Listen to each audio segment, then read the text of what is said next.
I brought up something I've been thinking about a lot lately. I know the big thing lately in our movement is it's the people who are like, this is how it's being framed right now. It's like the principled people and the people who are like, well, we need freedom or whatever. And like, we gotta do what we gotta do. And like, I don't know if that's unprincipled, whatever. And it's like, I think if you're in a situation to where your principles don't comport to reality, then you probably have shit principles.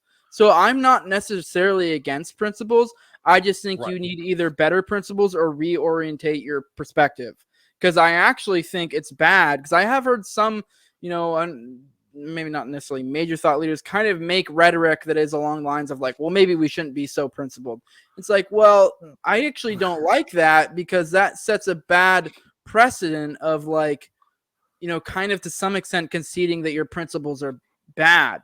It's like, well, you should be, if you're in a situation where you're conceding that your principles are bad, you should be finding different principles, not abandoning principles.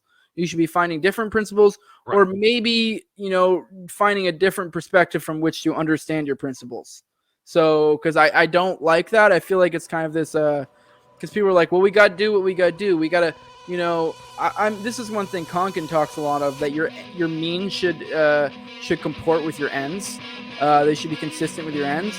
And I think because a lot of people are like, well, I need to do this thing, and I know this isn't necessarily consistent with my principles, but, in the end, it should work out. It's like, okay, but now you've set a precedent.